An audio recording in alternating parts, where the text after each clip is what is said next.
Señoras y señores, bienvenidos a la hora 22. Hablar de la agropecuaria dominicana es importante. Nosotros podemos decir aún, un pueblo eminentemente agrícola. Es un orgullo decirlo, saberlo y conocerlo. Y si encima de eso, como comunicador, como programa, tenemos la oportunidad de conversar con Carlos Segura Foster, un técnico reputado que ha tenido experiencia de Estado, administrador general del Banco Agrícola, político por demás, directivo del Partido de la Liberación Dominicana, pues es una buena oportunidad para pasar revista a lo que está sucediendo. Le doy la bienvenida a don Carlos Segura Foster a la hora 22 y quisiera preguntarle, como técnico del área agropecuaria, el panorama de este sector hoy día, en 2022, ¿cómo usted puede evaluarlo profesionalmente? Bueno, en primer lugar, muy buenas noches. Me complace mucho volver a encontrarme con un amigo. Mis felicitaciones por este programa. Gracias, don Carlos. Ciertamente, nuestra sociedad, dijiste, y está muy distante el tiempo que deje de ser un país eminentemente agrícola. Para que la sociedad tenga conciencia, nuestro país, después de la división, de la atomización que se ha producido, tiene 158 municipios. Y de esos 158 municipios, en 135 de ellos, la principal actividad es la agropecuaria. ¿Sí? Sí. Interesante dato ese. Yo desconocía que en ese nivel podía estar la agropecuaria impregnada en nuestro... Y la misma proporción está en los distritos municipales, obviamente, porque ya son partes más ruralizadas. Entonces, este país es y seguirá por mucho tiempo siendo un país eminentemente agrícola. Y siendo un país eminentemente agrícola, gracias a políticas correctas, en un pasado reciente, tanto en los gobiernos del PLD, encabezado por Leonel Fernández, como principalmente los de Danilo Medina, pues la agropecuaria floreció como nunca antes y acumuló un crecimiento que ahí están las estadísticas. Nada más hay que hurgar, como dice en Google, en las estadísticas del Banco Central. Los mejores periodos para la agropecuaria se han vivido en los gobiernos del PLD, repito, tanto en los de Leonel como principalmente en los de Danilo. Don Carlos, al escucharle con esa aseveración, pienso y me nace la interrogante de si el tema de la eficiencia agropecuaria cuando se trata en los medios de comunicación es politizado. Tomando en consideración lo que usted dice, pongo en paralelo las declaraciones en las presentaciones, sobre todo a la prensa nacional, que hace el equipo agropecuario de este gobierno, indicando que en ese sector básicamente todo está normal, controlado, y áreas como el arroz, por ejemplo, con superávits y cubierta la necesidad nacional, y elogiando el desempeño de estos 2 años que han sido los mejores de la agropecuaria, dice el sector agropecuario del actual gobierno. Entonces, uno pregunta, pero ¿dónde es que está la verdad? ¿En la gestión anterior agropecuaria o en estos 2 años que hay a pesar de la situación de pandemia y eso, hay un buen desempeño? Bueno, yo tengo que corregirte porque lamentablemente nuestro gobierno, nuestro país, nuestro Estado dominicano no cuenta con un equipo agropecuario. Tiene con varios funcionarios dispersos, cada uno arando con bueyes diferentes. Porque lo que hizo el presidente fue un reparto de posiciones entre sectores con los cuales él se había comprometido. Pero, perdón, don Carlos, ¿y el equipo agropecuario no es un equipo que está como una orquesta bien afinado, lo ha dicho, la cabeza del sector agropecuario le ha dicho que el éxito es la cohesión que hay en el sector agropecuario? Usted dice algo diferente. Lamentablemente, los funcionarios que más falsedades esgrimen son los del sector agropecuario en este gobierno. Y yo te puedo decir, por ejemplo, el ministro de Agricultura tiene buena química con parte de los funcionarios, principalmente con el administrador del Banco Agrícola. Pero ni siquiera un subalterno de él, como es el director general de ganadería, que dirige un área muy sensible, tiene buenas relaciones con ellos. Simple y llanamente porque ambos responden a intereses diferentes. La gente de ganadería hicieron un compromiso de apoyo a Abinader y le concedió los puestos que responden a la parte ganadera. Director de dirección general, con la leche y lo que tiene que ver con la producción pecuaria. Entonces, hay un conjunto de funcionarios que responden directamente al presidente y otra parte que está conectado con el actual ministro. Y yo te pongo ejemplo, nunca antes, en 2 años, se habían cambiado tantos funcionarios como ha tenido que cambiar este gobierno en el sector agropecuario. Y te lo digo, en un solo decreto, el presidente quitó a 5 viceministros de Agricultura. Y en el IAD han habido 3 directores del IAD. Y en el FEDA ha habido 3 direcciones diferentes en 2 años. ¿De dónde es que está el equipo? No ha funcionado. Entonces, a mí me gusta responder a las inquietudes con cifras estadísticas. En los 8 años de gestión del gobierno de Danilo Medina, la agropecuaria creció promedio 5.2 en los 7 años entre el 12 y el 19.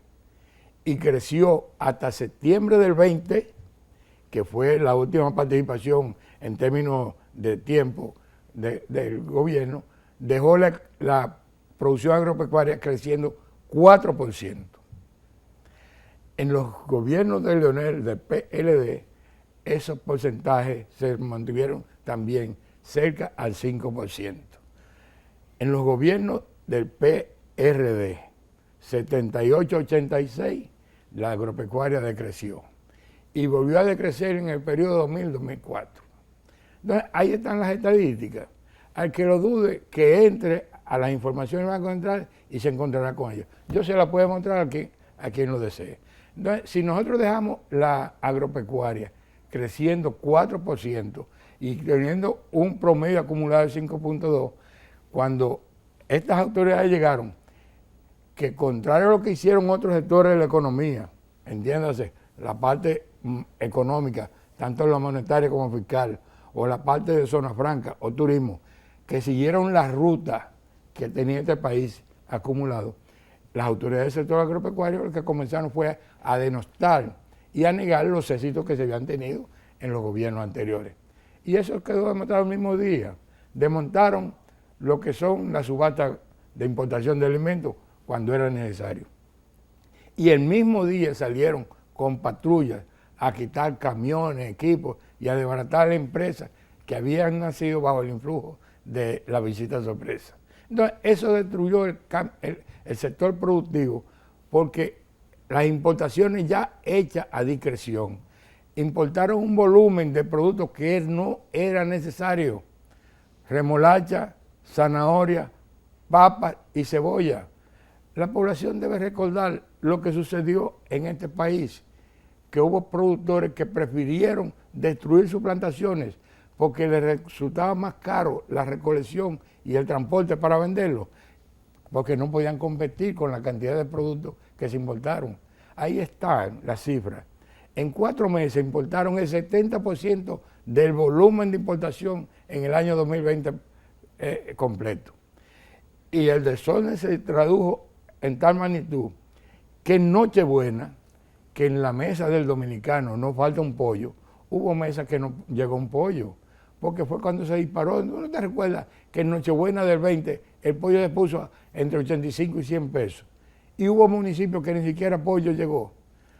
Como consecuencia. ¿Pudo haber incidido la situación de pandemia en ese momento? No, porque la producción se mantuvo alta hasta septiembre. Yeah.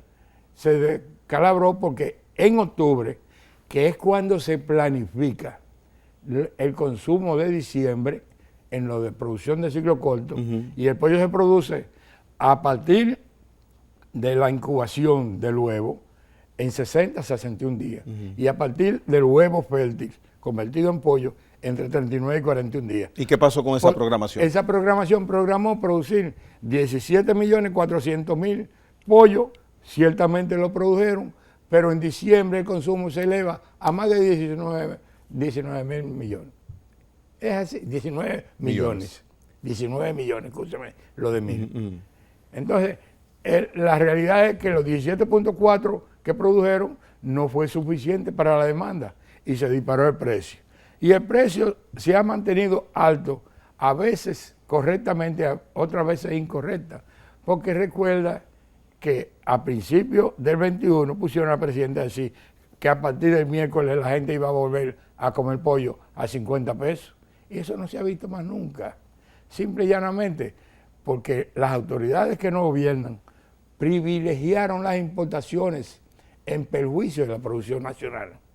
Y lo han hecho en el momento más difícil, porque el día que nuestra capacidad productiva no sea suficiente, a nosotros nos va a dar muchos problemas conseguir alimentos de otros países. ¿Cuáles renglones ha habido distorsión en la importación, de acuerdo a lo que usted dice? Bueno, ya le cité. Remolacha, papa, cebolla. Sí, pollo. Este pollo. Año, a pesar de que el pollo a julio tuvo un crecimiento de 5%, hay cifras encontradas. Brasil, que dice que nos ha vendido a nosotros 9 millones de unidades de pollo, y aquí que decimos que hemos comprado 3 millones de pollo. Lo cierto es que el mercado local está inundado de pollo brasileño. Inclusive en los programas sociales del gobierno, incorrectamente se venden pollo brasileño, cuando hay un exceso de producción aquí de pollo local. Pero la pecuaria, te lo puedo decir porque la domino fácilmente. Aquí está creciendo la producción de pollo, de huevo y la distribución de cerdo, porque están teniendo que sacrificar hasta la genética de los cerdos. Por la situación de la fiebre peste porcina africana, que fue un descuido de las autoridades. Pero por el otro lado, ha decrecido la producción de leche, de carne bovina y de miel de abeja. En la parte agrícola, de 62 productos que se miden en la producción agrícola, el año 21 decreció la producción de 45 de 62 productos. Y este año va por el mismo camino. ¿Qué ha sucedido estadísticamente? Que ese crecimiento del Producto Interno Bruto agropecuario, que encontraron en 4, terminó el año 20 en 2.2. El año 21 se mantuvo en 2.4. Y este año, la última información que dieron ayer, dice que habla de 2.6. Estamos hablando que la agropecuaria está creciendo por debajo del potencial del país y por debajo del crecimiento acumulado de la economía general. Y vuelvo y repito, porque los otros sectores inteligentemente siguieron las políticas de un país que iba por buen camino, y quienes siguieron caminando ese camino han tenido éxito, como es el turismo, zona franca, la política monetaria, inclusive produciendo la recuperación de peso con relación al dólar, pero aquellas partes que no siguieron lo mismo le ha producido un desorden como el que tenemos ahora mismo. ¿Cuáles áreas entonces de la agropecuaria, de acuerdo a lo que usted dice, han descontinuado lo que debió ser, acorde con lo que usted indica, la continuidad del esquema de desarrollo agropecuaria? ¿Cuáles áreas principalmente? Bueno, desde el mismo momento que se privilegian las importaciones de todos los sectores, incluyendo una ley que no era necesaria, porque administrativamente se manejan las importaciones producto de los acuerdos comerciales. La de los 67 productos, transitoria. Transitoria. No, ¿usted piensa que no era necesaria para combatir la inflación y el abastecimiento? Lo que demuestra que no era necesaria es que desde el año pasado, a mediados, se venía importando pollo con tasa cero por disposiciones administrativas del ministro de Agricultura, que lo puede hacer por una comisión. Pero lamentablemente aprobaron la ley por lo mismo que te señalé ahorita, la separación de equipo. No hay tal equipo. Un equipo tenía la visión de todos los permisos compartirlos con el sector productivo nacional y otro con el sector comercio. Y eso fue lo que provocó que se aprobara una ley que era innecesaria. Y eso es lo que ha creado el malestar, que han venido creciendo todos los cultivos y se hace oferta porque las importaciones han estado en volumen prácticamente el doble de lo que ha necesitado el país. Recientemente el presidente, en uno de sus viajes al interior, mostró su satisfacción porque hemos cubierto la necesidad para tener autoabastecimiento este año en cuanto a la producción del arroz a un nivel de 14 y tantos millones de quintales. Esa situación es concretamente positiva de acuerdo a las estadísticas. Bueno, las autoridades se pasaron al 2021 diciendo el campo está sembrado y el campo redujo más de 1 millón de tareas en la siembra durante el año 2021. Me refiero al arroz, don Carlos, en este caso. Pero quiero darte la respuesta, ya. Porque decreció la siembra en sentido general, incluyendo la siembra de arroz, que redujo su área de siembra en 74,000 tareas. Y ciertamente ha habido un abastecimiento y hay en almacén una cantidad excesiva que en vez de hacerle bien le está perjudicando a la producción nacional de arroz como consecuencia de que habiendo una producción, como ellos mismos dicen, récord durante el año 2021, importaron también una cantidad récord, porque importaron innecesariamente más de 35,000 toneladas de arroz, cuando el país lo que tenía la obligación de importar 17,000 toneladas. Usted vuelve a mencionar en el caso del arroz, a tocar el tema de las importaciones. ¿Qué pasa con las importaciones? Porque usted mencionó anteriormente 4 o 5 rubros donde hubo exceso, de acuerdo a usted, de importación. Ahora menciona la importación inadecuada de 17 toneladas métricas. De más de 17.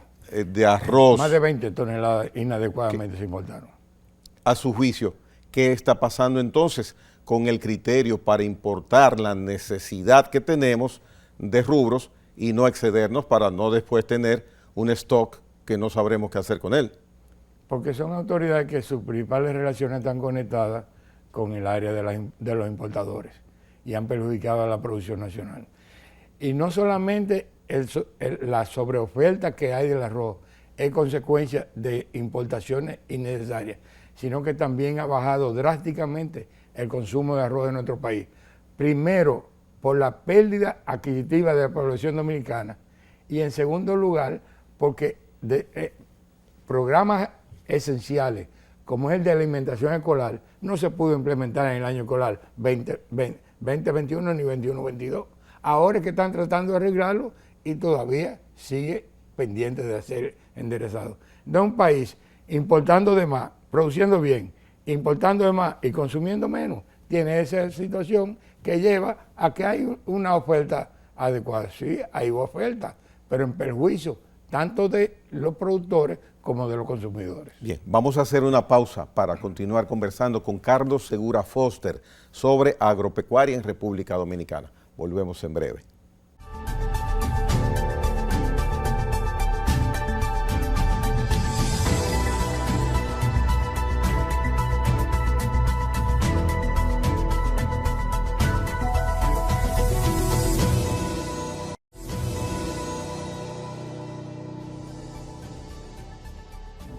Don Carlos Segura Foster, hablábamos en el segmento anterior de un excedente de arroz que persiste, mucho más ahora que cubrimos el abastecimiento que necesitamos de alrededor de 14, 15 millones de quintales. ¿Qué vamos a hacer con ese excedente? Bueno, Perdón, porque escuché, mejor dicho, leí en la prensa recientemente que había intención por parte de Panamá de comprarnos arroz. Hoy se está haciendo de nuevo un inventario, pero ciertamente yo puedo adelantar que en almacenes disponibles para la venta hay más de 7 millones de quintales de arroz. ¿Eso es bueno? Bueno, desde el punto de vista de la oferta, es una cantidad suficiente para abastecer la demanda en lo que resta de año y principio del otro. Yeah. Pero el problema se agrava porque a esos 7 millones hay que sumarle alrededor de 4 millones que se supone va a producir la producción de arroz que entra en recolección ahora. Entonces va a haber una sobreoferta en un momento en donde nosotros no tenemos posibilidad de exportar. Cuando salió la noticia de que se estaba explorando exportar el arroz hacia Panamá, resulta que los panameños nos dijeron que no podían comprarnos porque el arroz de aquí le sale a ellos entre alrededor de 30 pesos la libra, mientras que de Estados Unidos lo compran entre 15 y 18 pesos la libra. Por tanto, nadie va a comprar a 30 si lo puede comprar a 18, ¿verdad? Entonces, la situación es que nosotros no tenemos posibilidad de esa sobreoferta convertirla en éxito porque no tenemos capacidad de exportación, porque no somos competitivos con otros países. Ahora, el mundo va a entrar en una situación muy difícil que se deriva de las sequías que están afectando tanto a gran parte del continente americano, a toda Europa y a gran parte del monstruo asiático. Entonces, ciertamente puede darse en un futuro no lejano condiciones diferentes en la comercialización.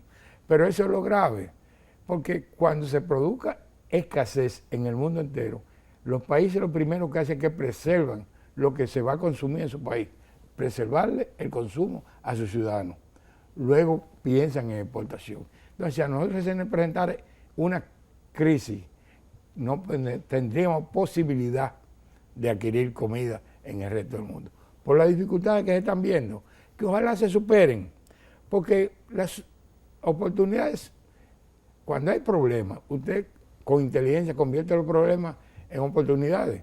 Yo te lo puedo citar, porque yo viví en carne viva, porque ya yo era funcionario importante, en un día como hoy, hace 43 años, cuando David asoló nuestro país.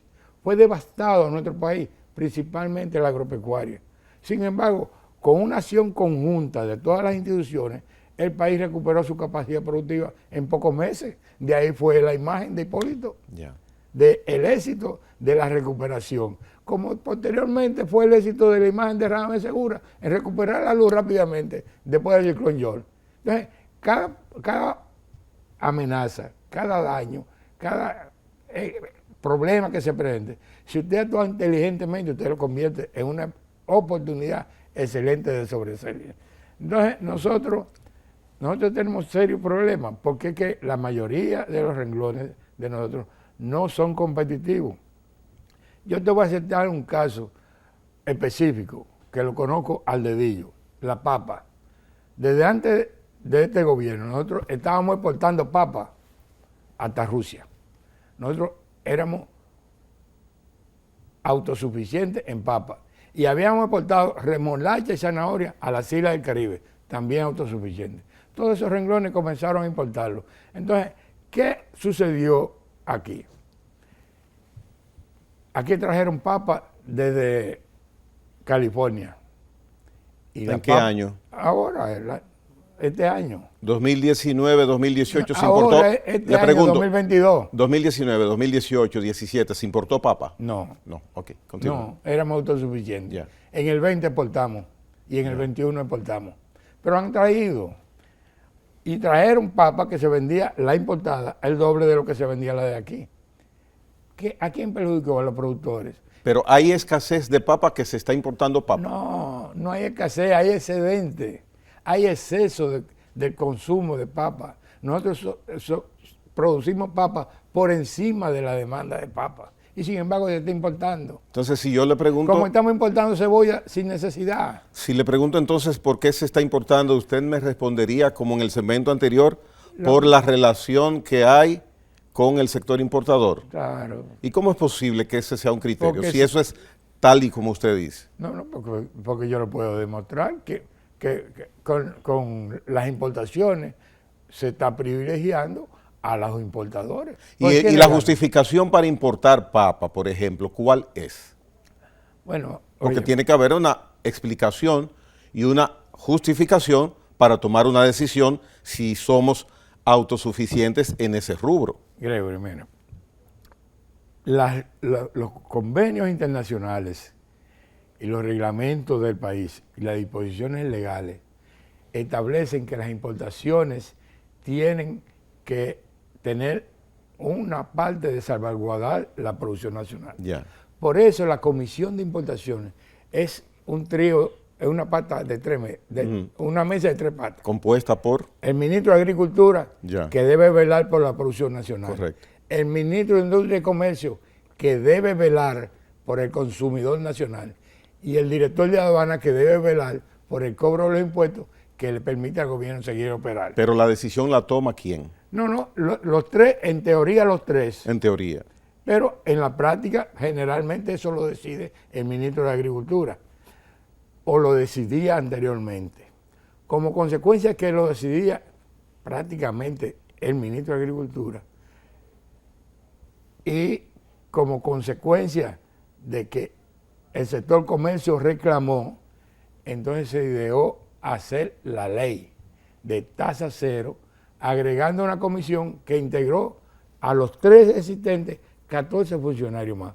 Innecesario. Yo te puedo citar un solo ejemplo. Se agregó al ministro de Hacienda, pero el ministro de Hacienda es el jefe del director de aduana. Se agregó al director de INEPRE, bueno, pero eso es un subalterno del Ministerio de Agricultura, y así. Entonces, se hace infuncional una comisión que no ha podido cumplir con lo que dispuso la ley, porque la ley, primero, no va a cumplir el objetivo de ser transitoria, por la cantidad de volumen que se ha importado. Y segundo lugar, la ley estableció que esa comisión tenía que autorizar la importación estrictamente de lo que fuera necesario. Y vuelvo y te repito, porque ahí están las estadísticas, que este país está importando innecesaria e inoportunamente renglones de los cuales nosotros somos autosuficientes. ¿Y la razón es, pues de nuevo? El negocio que hay con relación a lo que se ha denunciado públicamente de hacer un negocio con las autorizaciones de permiso de importación y con el conciliábulo de favorecer amigos y allegados con gente del gobierno. Bueno, mire, vamos a pasar a otro tema. Queda en mi mente esos pronunciamientos que usted ha hecho respecto a las importaciones que indica son innecesarias, y pienso que el televidente también lo pensará, y uno se pregunta, pero es como dice don Carlos, estaremos pendientes de esa parte. Bueno, yo reto a la población que entre a la página del gobierno de Brasil, sus exportaciones de Brasil. ¿Cuánto han exportado de pollo para la República Dominicana? Y que entre a la página de aquí, que vea cuánto dice que nosotros hemos comprado. Y verá que mientras Brasil dice que no ha vendido 9 millones, aquí decimos que hemos comprado 3 millones. Bueno, hay simplemente yo a la población, porque ahora es muy fácil. El Internet le permite a la gente conocimiento de todo lo que pasa, no aquí, en el mundo entero. Bien. Usted en su carrera dentro del sector agropecuario estuvo un tiempo importante presidiendo la administración general del Banco Agrícola. Hoy día, ¿cómo está a su juicio el funcionamiento del Banco Agrícola cuando hemos visto que en el año anterior se anunció la facilidad de disponer de unos 6,000 millones de pesos a tasa cero para el productor agropecuario? Bueno, te agradezco la mención de mi historia de administrador por 10 años. Pero realmente fueron 10. Yo en 3 ocasiones sumé 10 años Ya. de administrador. Ya. Pero realmente para mí eso no me halaga. A mí me halaga que yo llegué al Banco Agrícola como mensajero en el gobierno del Triunvirato. Y durante el gobierno del Triunvirato, del doctor Balaguer, de los diferentes del PRD y de Nuevo Balaguer, yo ocupé todas las posiciones desde mensajero, que tenía que barrer y suapiar, porque en ese entonces no había consejeros. Yo llegué por oposición o por evaluación de desempeño a la posición número 3 de la institución. Hasta que después de 26 años, en el 90, producto de la crisis que se produjo y dada mi militancia, yo fui sacado de la institución. Por tanto, para mí el orgullo en mi carrera a partir de mensajero. Lo de administrador es consecuencia de que soy dirigente del PLD y obviamente el PLD recurrió en cada institución a la gente que tenía experiencia en esa institución. Por tanto, a mí me halaga mi carrera más que de haber sido administrador general. Entiendo. Ahora, yo he dicho que nosotros hicimos el Banco Agrícola una institución de prestigio elogiada por todos los sectores durante los gobiernos del PLD. Yo fui administrador en los dos gobiernos. Y nosotros pasamos a ser una institución que era una entelequia, para citarte cifras. Cuando nosotros recibimos el Banco Agrícola en el 2004, yo designado administrador general, encontramos una institución con una cartera de préstamos de 3.000 millones de pesos, con un 50% de ella vencida. Y nosotros tuvimos que hacer un esfuerzo grande, hasta elevar esa cartera, multiplicarla por 3 a entre 9 y 10.000 millones, con una morosidad mucho más baja que la que encontramos. Como consecuencia de la crisis bancaria, en el 4, los préstamos en el Banco Agrícola, su tasa de interés oscilaba entre el 36 y el 42%. Producto de los esfuerzos de los gobiernos de Leonel, esa tasa se redujo a entre 18 y 24%.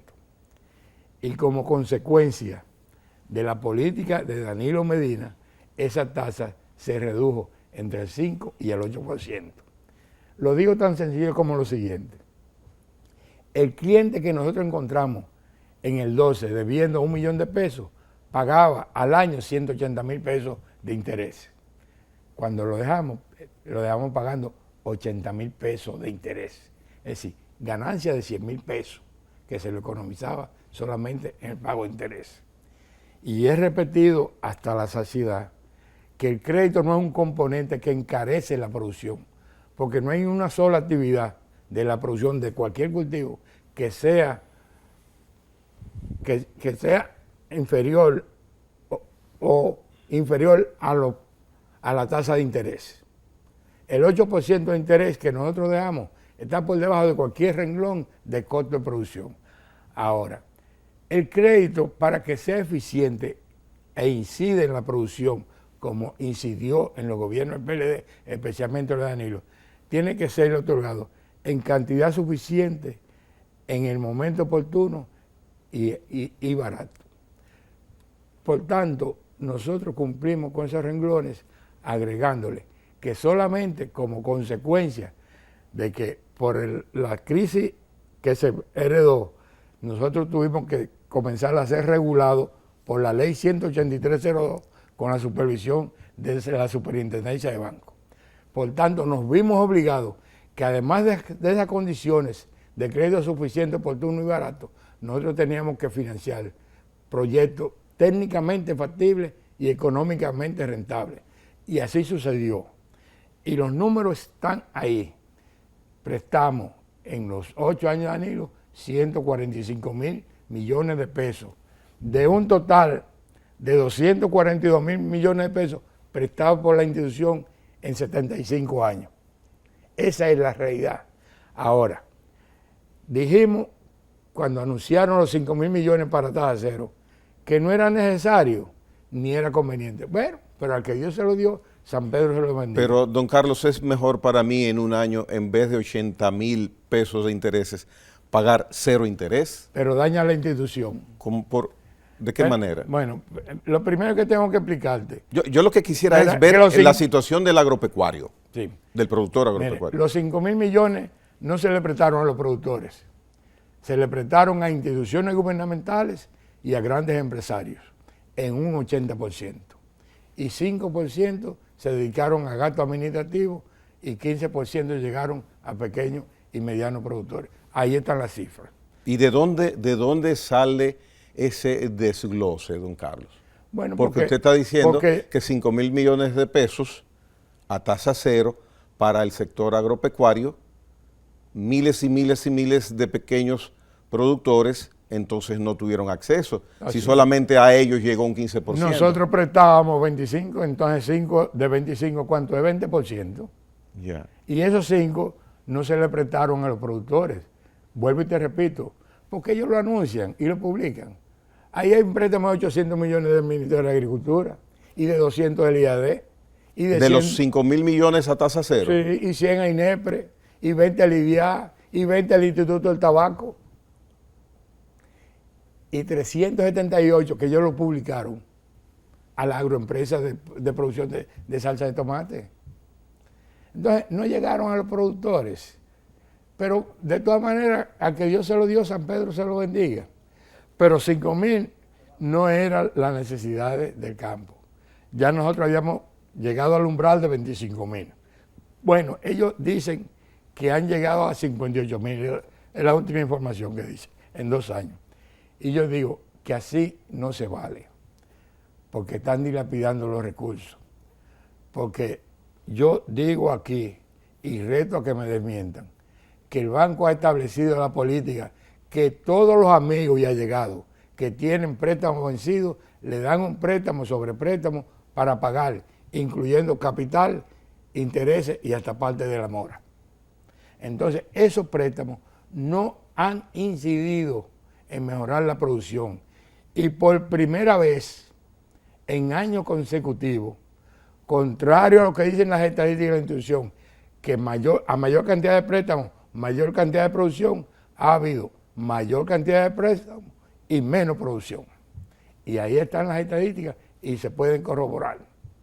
Y una persona, un productor agropecuario que deba al Banco Agrícola 1.200.000 pesos y tiene atrasos y logra que se renegocie esa deuda y para seguir trabajando, porque va trabajando con déficit, es una hipótesis, y logra que le presten 3 millones de pesos para cubrir ese 1.200.000 y quedarse con 1.800.000, no es correcto. Usted no lo ve como una buena política. No, siendo una hipótesis, porque es lo que usted ha indicado. Lo correcto de la política crediticia y monetaria es que se le reestructure la deuda, dándole un plazo acorde a su capacidad de pago para pagar en función de que le sobre suficiente para poder enfrentar con éxito los retos de seguir produciendo. Entonces, yo te puedo citar un caso, porque lo conocí en estos días. Porque cuando uno sale de una institución, deja gente que le dan informaciones. Eso no es escondido.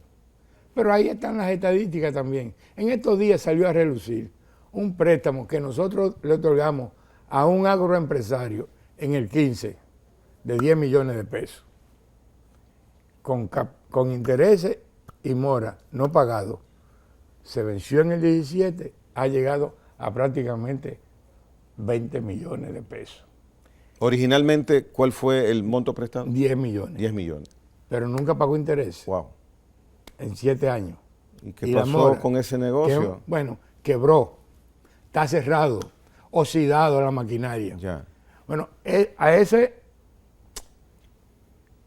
buen hombre, dichoso, le han prestado ahora 14 millones para que pague el préstamo viejo en una factoría que no está operando, que como se inició el proceso de ejecución, esa factoría fue adjudicada al banco.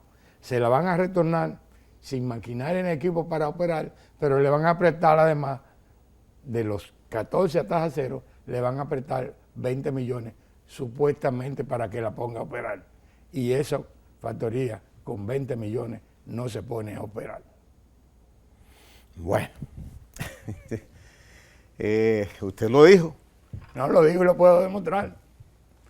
Una de las características que me permitió durar 40 años en la institución, 26 en gobiernos de 9 partidos, es que yo me gané el respeto y la consideración por mis actuaciones correctas y nunca recurrir a las falsedades ni a lo indebido. Bien, Carlos Segura Foster retorna en breves instantes a la hora 22.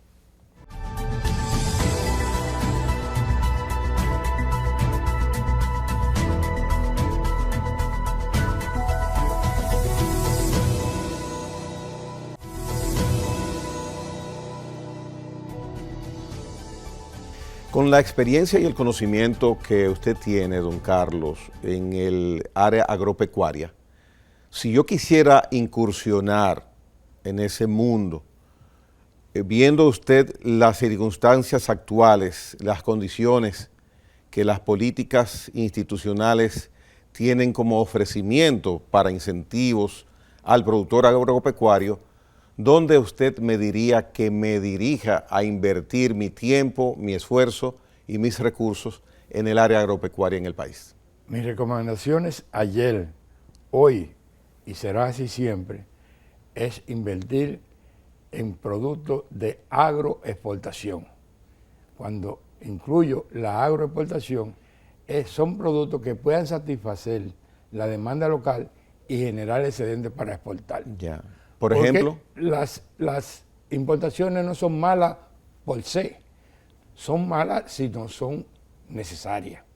Pero un país tiene que provocar negocios a través de exportar para generar los dólares que le permita importar lo que su capacidad productiva no le permite producir. ¿Qué yo recomendaría? Por ejemplo, este año, además del pollo y el huevo, que te dije que están en crecimiento, está creciendo la producción de aguacate. Nosotros hemos pasado a ser el segundo país del mundo en exportador de aguacate. Está creciendo la producción de mango. Está creciendo la producción de café gracias a los programas que se dejaron del gobierno anterior. Está creciendo la producción de limón. Está creciendo, les dije el mango también. sí, el café interesante que usted lo mencione, que está creciendo. Porque es una recuperación el café.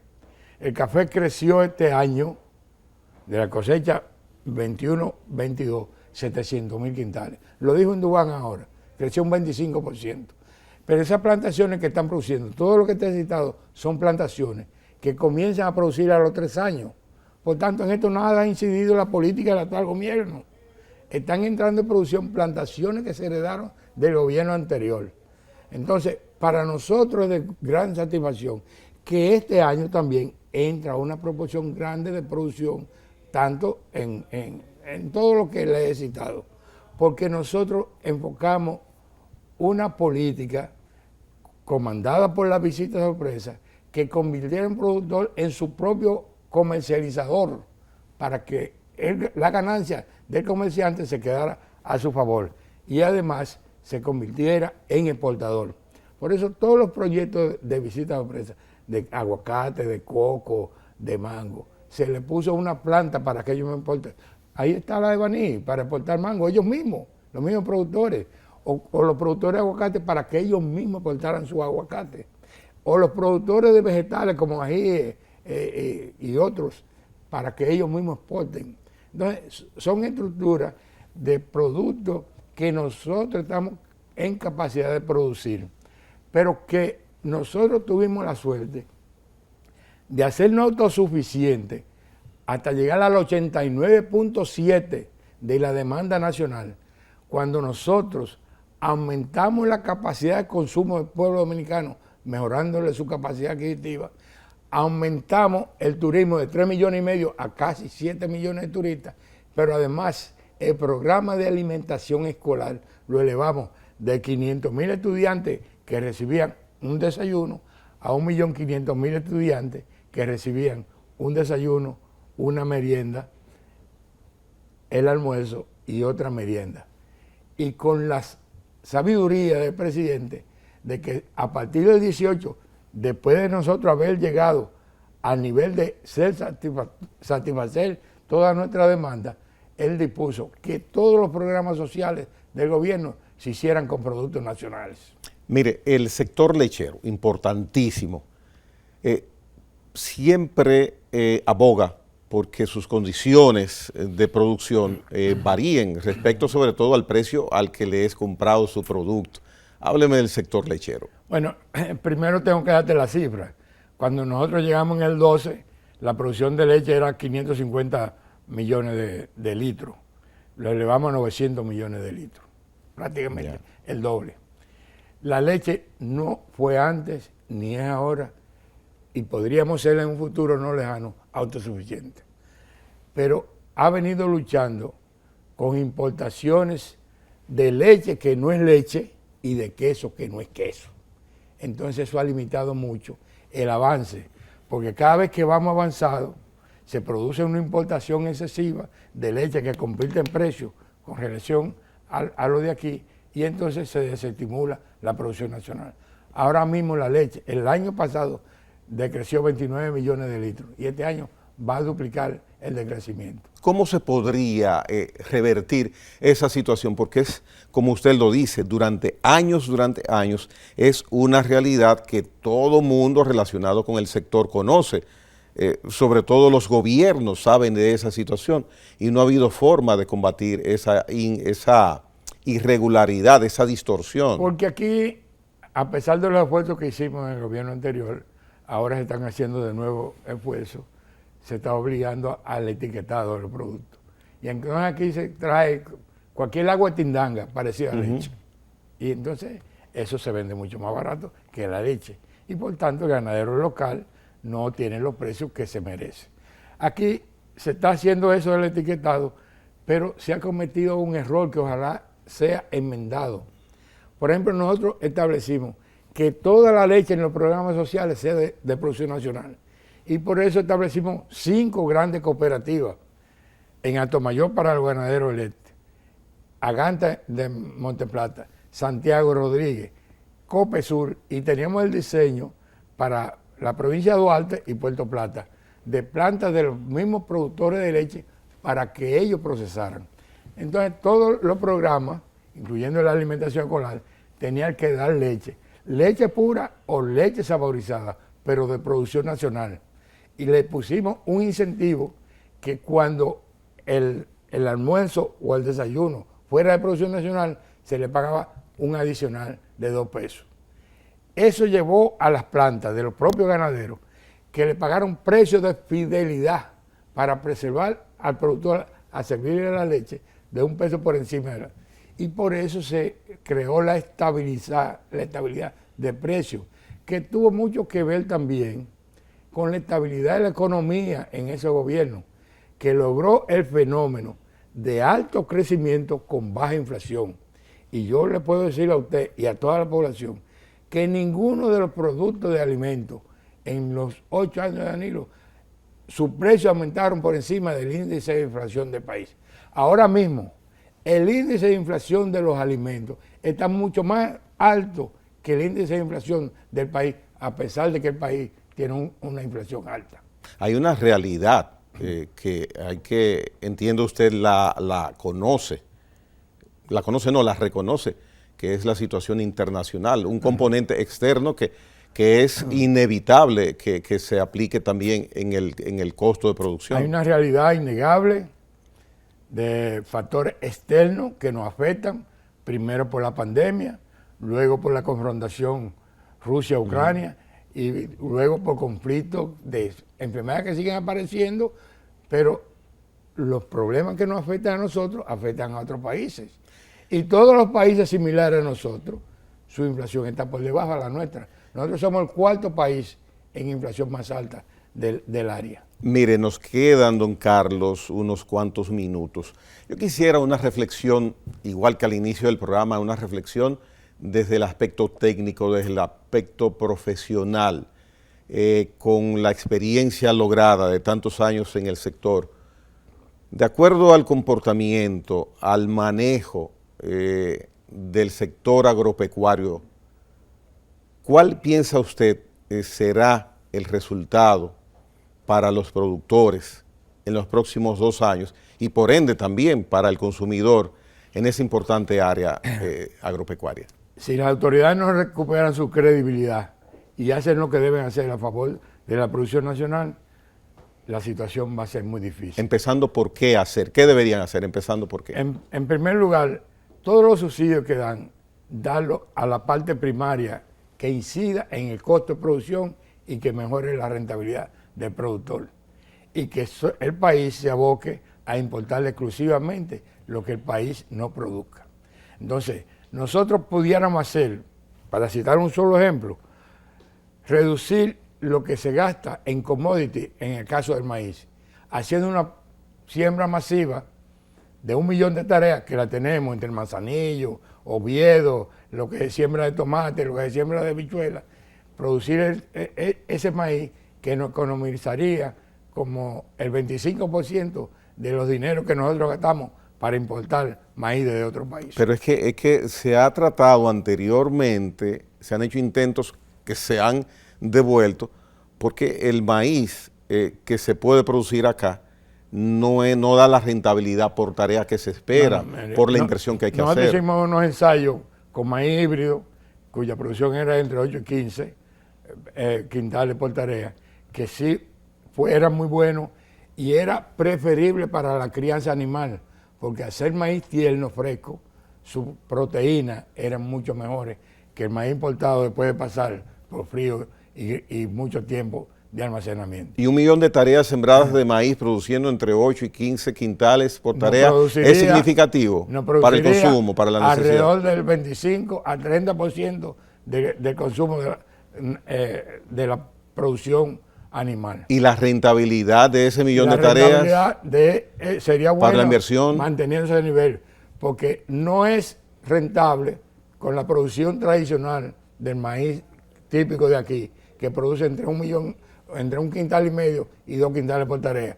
Pero si tú produces entre 8 y 15 quintales, entonces la rentabilidad es muy buena. Y además aprovecha la hierba, es decir, el bagazo del maíz para la alimentación animal, que también sería una economía en el costo de producción para la leche. Faña, el ingeniero Leonardo Faña está con Siembra RD y vi que estaba sembrando no sé cuántas tareas. ¿Es significativo lo que se está haciendo en ese programa? Sí, yo creo que la iniciativa es buena, lo deseo que sea coronado con el éxito, porque una persona que ha sido funcionario público siempre debe abogar porque las cosas en su país resulten bien. Bien.